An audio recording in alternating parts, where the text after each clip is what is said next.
어제 저희가 국회를 수시로 연결해 가면서 회의를 진행했죠. 그만큼 국회 상황 상당히 긴박하게 돌아갔습니다. 정치부회가 끝난 다음에 총리 임명 동의안이 처리가 됐습니다. 또 민주당은 곧바로 임혜숙 노영욱 장관 후보자에 대한 인사청문 보고서도 단독으로 채택했는데요. 문재인 대통령은 오늘 오전에 바로 임명을 제거하고 임명장 수여식까지 마쳤습니다. 류정아 반장이 관련 소식을 정리해봤습니다.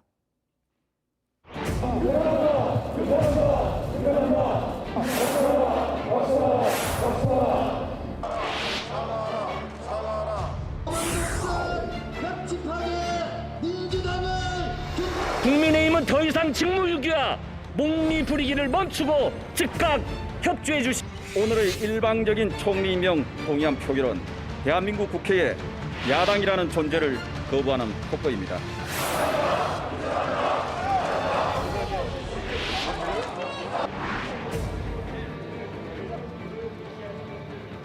국무총리 김부겸 임명 동의안은 가결되었음을 선포합니다. 네, 김부겸 총리 후보자에 대한 국회 임명 동의안이 통과가 됐습니다. 총 176표 중에서 찬성 168표, 반대 5표, 기권 1표, 무효 2표였습니다. 앞서 보신 것처럼 국민의힘의 퇴장으로 더불어민주당과 국민의당, 정의당 등만 표결에 참여를 했는데요. 어제 표결은 박준영 해양수산부 장관 후보자가 자진 사퇴를 한 지 7시간 만에 이루어졌습니다. 민주당은 본회의 직후에 상임위까지 열었는데요. 과기부 임혜숙, 국토부 노형욱 장관 후보자에 대해서도 여당 단독으로 보고서를 채택했습니다. 국민의힘은 특히 마지막까지 낙마를 주장했던 임혜숙 후보자에 대해서는 강하게 반발했습니다. 네, 끝났습니다. 뭘 채택했다는 겁니까? 의사진행 발언하십시오. 조선의 간사님 의사진행. 우리는 채택에 동의한 적이 없습니다. 채택가 여성의 롤 모델이야. 이렇게 만들어도 되는 거예요. 자, 네, 청와대와 여당 인사 문제는 속전속결을 택한 겁니다. 대한민국의 47대 총리로서 오른 첫 출근길, 김부겸 총리는 통합을 전면에 내세웠습니다. 철저하게 통합을 지향하는 그런 총리가 되고 일하는 자세나 또 앞으로 바라보는 일을 풀어가는 방식도 그렇게 국민들의 마음을 하나로 모으는 그런 방법으로 해내겠습니다. 여야 모두에게 정말 성심성의껏 상황을 설명드리고 도와달라고 호소하고 그렇게 해나가겠습니다. 네, 김부겸 총리 이른바 비문재인계로 분류가 되는데요. 민주당에선 드문 PK 경북 출신으로 문재인 정부에서도 행정안전부 장관을 지낸 국정 경험도 풍부한 인물입니다. 아마도 문재인 정부의 마지막 총리가 될 듯한데요. 정권 말 청와대에서 일종의 쓴소리를 담당하면서 균형을 잡을 수 있을지 관심이 쏠립니다. 당장의 과제는 역시 코로나19 극복인데요. 총리의 첫 일정은 중앙재난안전대책본부 회의였습니다. 상반기 중에 1,300만 명 이상의 국민들이 1차 백신 접종을 마칠 수 있도록 하겠다고 했습니다. 문재인 대통령은 김부겸 총리 그리고 임혜숙, 노형욱 장관 임명안을 오늘 오전에 모두 재가를 했습니다.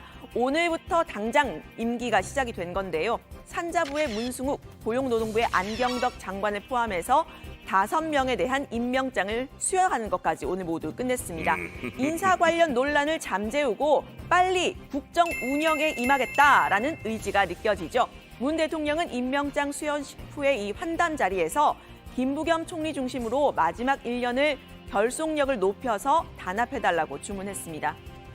국민의힘은 강하게 반발하고 있죠. 이렇게 보시는 대로인데요. 국회 밖으로 이렇게 청와대 앞으로 나와서 의원총회를 열었습니다. 이렇게 대통령의 인사 횡포, 국민에 대한 폭력이다라는 현수막까지 내걸었는데요. 이번 정부 들어서 야당 동의 없이 임명한 장관급 인사가 32명에 달한다면서 목소리를 높였습니다. 오만과 독선의 DNA가 전혀 고쳐지지 않고 있습니다. 이번 부적격 장관 후보자의 독단적 임명 강행은 청와대의 각본과 감독하에서 민주당이 그 배우로 등장해서 실천에 옮긴 참사라고 생각됩니다. 네, 국민의힘은 이 자리에 방문한 유영민 청와대 비서실장에게 원래부터 준비했던 항의 서한을 전달했습니다. 이 서한에는 문재인 정부의 실정에 대한 비판, 그리고 지금 즉시 제1야당과의 만남에 응해달라라는 요청이 담겼는데요. 청와대는 이 요청을 숙고할 것이라고 했습니다. 관련 내용은 들어가서 더 이야기를 해보고요. 국민의힘이 마지막까지 동의하지 못한 건 임혜숙 과기부 장관 임명이었습니다. 임 장관 사실 이렇게 청문회 이후에 가장 많은 항목에서 지적을 받으면서 여당 내에서도 비판적인 기류가 일부 있었죠. 국민의힘은 오늘도 반대 발언을 이어갔습니다. 여러 가지 흠결에도 불구하고 임 장관이 여성이기 때문에 살아남은 거냐라는 비판입니다. 한 여성 후보자, 이 여성 장관 후보자를 여성 몫으로 할당을 했다는데 저부터 도대체 이분이 어떻게 여성을 대표할 수 있는가 참 의문이 듭니다. 많은 여성들은 이렇게 공금을 통해 가지고 외국에 가고 또 가족과 함께 여행 다니고 이런 거 인정하지 않을 겁니다. 네, 앞서 문재인 대통령 임 후보자에 대해서 이렇게 말한 바가 있습니다. 그러나 여성들이 진출하려면 그런 성공한 여성들을 통해서 보는 도망 또는 그 롤 모델 이런 게 필요합니다. 그런 많은 생각을 담고 지금 여성 후보자를 지명한 것입니다. 네, 임 장관의 자질 논란, 때 아닌 페미니즘 논란으로 옮겨붙고 있는 모습인데요. 윤희숙 의원은 능력과 자질이 모자라도 여자라서 상관없다는 게 문재인식의 페미니즘이냐라면서 꼰대 마초다라고 비판을 했고요. 이준석 전 최고위원은 여성 장관 30% 할당제 유지를 위해 임혜숙 후보자를 살리고 박준영 후보자의 자진 사퇴를 유도한 것 아니냐라면서 역차별 논란까지 제기를 했습니다. 관련 내용은 들어가서 더 이야기를 해보도록 하겠습니다. 어제 국회 본회의에서요, 여야의 충돌 소식 앞서 전해드린 바가 있는데요. 민주당이 충돌한 건 국민의힘만이 아니었습니다. 이 정의당과도 부딪혔는데요. 정의당 배진교 원내대표의 연설 이후에 민주당의 문정복 그리고 홍기원 의원이 배진교 의원의 자리까지 찾아와서 항의를 하면서 일어난 일입니다.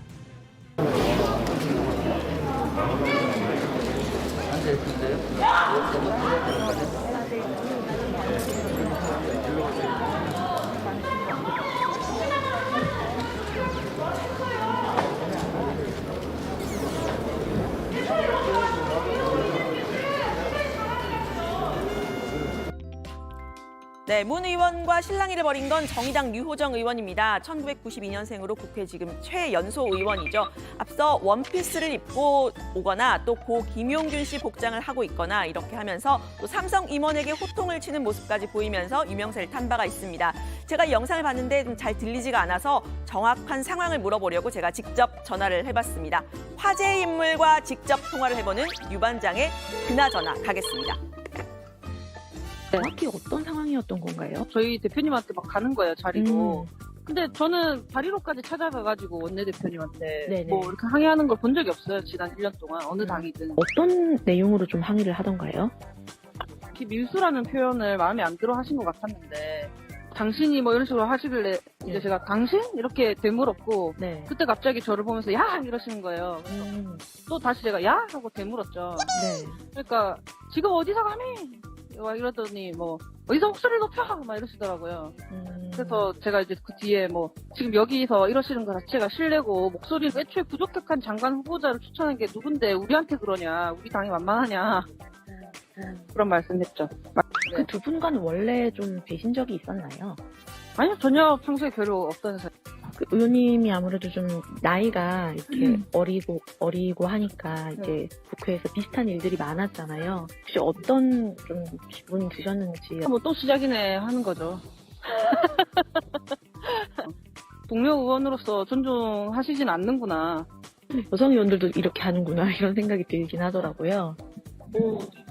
아이에는 남녀 없으니까요. 이제 말하자면 찬성. 그렇죠. 저는 찬성을 했습니다. 찬성 투표를 막 항의하고 퇴장한 국민의힘 의원들한테 가서 그렇게 하지 않으면서 네. 굉장히 무례하다고 생각했습니다. 네. 네, 관련 내용은 더 들어가서 이야기를 해보겠습니다. 오늘 발제 이렇게 정리합니다. 청와대 총리 장관 임명 속전속결. 김부겸 철저히 통합 지향.